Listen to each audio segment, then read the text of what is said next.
gang, today we're going to try to make some dandelion jelly. So we are in a friend's backyard who has a bumper crop of dandelions, and we're going to try to fill up our bag with just the flower heads. So when I pick one, I'm going to pop it off, and then I'm going to get rid of its fancy little green skirt later at home. So I'm just going to take the flower heads now and pop them into a bag, and then we'll process them when we get home.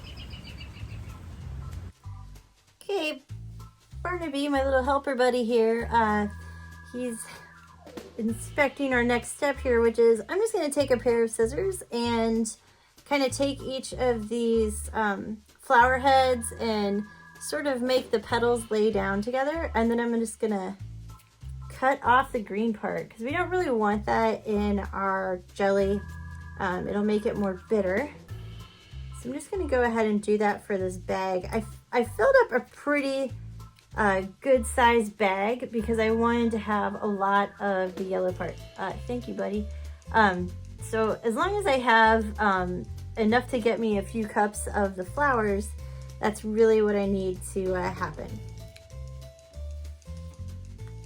Okay, so we've got all of our dandelion petals separated from the green bits.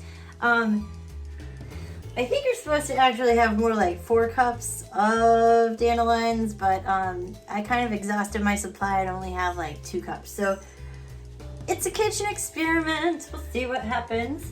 So I've got that. I need to boil some water because I'm kind of making like a tea that will then be used to make the jelly. So I just went ahead and boiled 3 cups of water. And we're gonna give it a second to finish boiling. Okay, we've got a heck of boil going on. So I'm gonna pull this, and I'm just going to pour my boiling water over my petals. I went ahead and just did this in a in my measuring container because I can pour it easily. And I'm gonna let it steep. I'm gonna go ahead and push my petals down in here,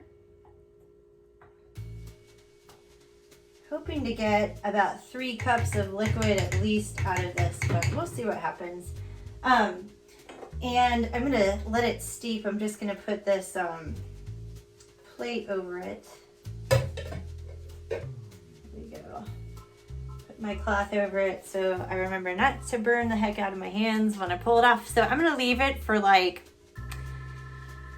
25 minutes and then we'll get on to our next part. I'm gonna need a strainer next and then kind of a deeper pan because when we add our sugar and our pectin, it'll boil up a lot. So that's why I'm just kind of getting some things together for our next step.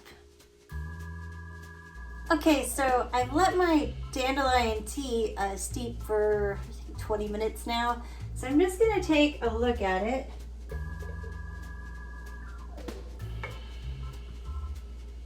I'm not totally satisfied with the color. Now, it's not gonna be like super gorgeous yellow, but I feel like it could stay longer. Some of the other things that I've been trying to make, like violet syrup and things, say, you know, let it stay for 24 hours. I don't think that's gonna hurt here, so I'm gonna just do an experiment and see if it is okay. So I'm gonna kind of change direction, and instead of like using this right now, I'm gonna give it an overnight. So I'm gonna cover it with plastic wrap, make sure I get my seal pretty tight, and then when it's cooler, I'll stick it in the fridge. I don't wanna put it in the fridge hot.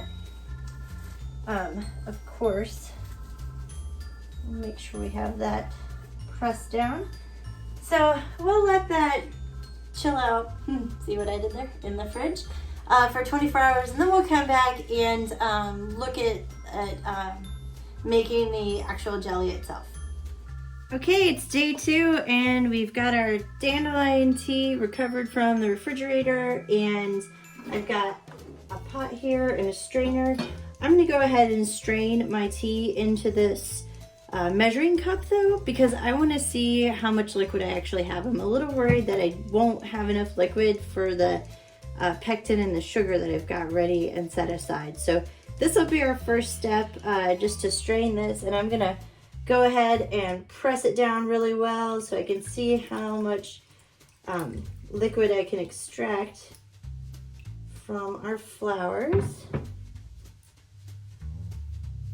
Ooh, I've got more than a cup there. Okay, I'm gonna pour some back in just so I can be more accurate. All right, there's 1 cup going in the big pot. Not exactly the pure yellow color that you see in all the food blogs, but what have you. So I'm gonna go ahead and finish straining the rest of this. Okay, I ended up with about 3 1/4 cups of the strained tea. So I went ahead and just dropped another 1/4 cup in there just to give it a little bit more. Our next step is to add our lemon juice, just 2 tablespoons. And then our powdered pectin. And this is just like Kroger brand, Sure Gel powdered fruit pectin. Nothing fancy. In fact, if you don't have this, there's ways to make the jelly with orange peels. So I didn't do that this round, but it's definitely possible to do. So we're going to turn the heat up on this because we want to bring it to a rolling boil. Okay, you can hear this really starting to heat up. I've had to stir it a lot to break up the fruit pectin that's in there. And we're looking for a nice big boil before we dump in our 4 cups of sugar. But I also need to make sure I have everything else like on deck because we're only gonna let it boil for a minute or 2. I'm not gonna properly can these. I'm gonna use them as refrigerator jelly, so I don't need to prepare a canning bath or anything like that, but I am using little canning jars to capture the jelly so I can give them out as presents to friends if they're not super gross and horrendous. All right, I've got quite a boil going, so I'm gonna start stirring in my sugar. Now this pectin will make it foam up a lot too, so if you have to occasionally pop it off the burner to avoid some sort of kitchen disaster, that's okay. I gotta wait for this to come back to a boil, so I need to keep stirring it. Pop that out of the way.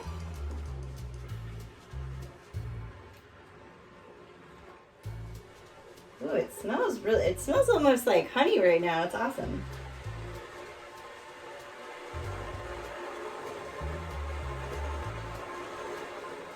Looks like my sugar is just about dissolved. And we're just about back to a boil. So we're gonna get it back to a boil, and then we're going to let it boil for 1 to 2 minutes. Okay, we have got a crazy boil. It does keep foaming up, so I keep like taking it off the burner and then putting it back on. But I guess I would suggest maybe using a bigger pan or a bigger stock pot. So I've had it boiling for 2 minutes, so it's safe to take it off now. I'm gonna ditch my spoon because I don't need it right now.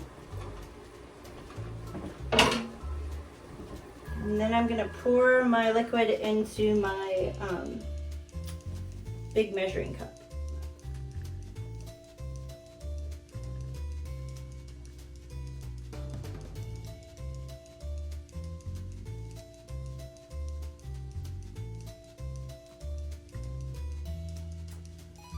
Wow, I have like a quart there. That's like, there's still some left in the pan. I'm gonna need some bigger jars, so I'll just go find some of those. Okay, I got a couple more big jars. I have a feeling this has the potential to be pretty messy, but we will see. Just gonna pour this in here.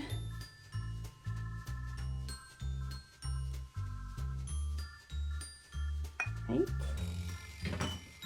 And start filling up my little buddies for friends. Now, if you were gonna like can these to preserve them, there's a lot more involved with that. I've never canned anything, so maybe I'll get into that someday, but today is not that day. We're just going for some experimental dandelion jelly making right now. I'm gonna keep filling these up and then we'll be right back. Okay, I'm just going ahead and sticking the lids on these. They're really hot, so be careful. And then what we'll do is stick them in the fridge. Stick them in the fridge.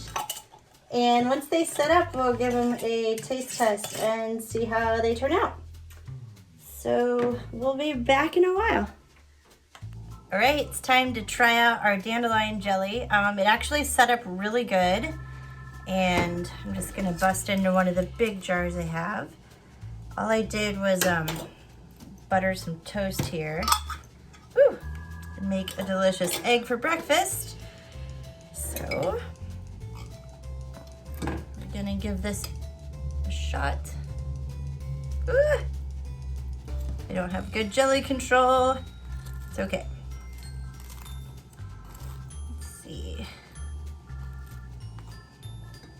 All right.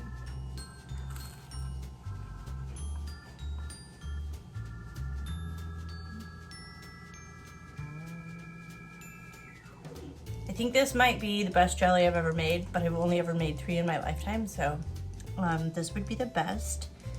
It actually tastes almost like honey-ish, so it's really awesome. If you tried it, let us know how it turned out, but happy dandelion jelly. All right, we did it.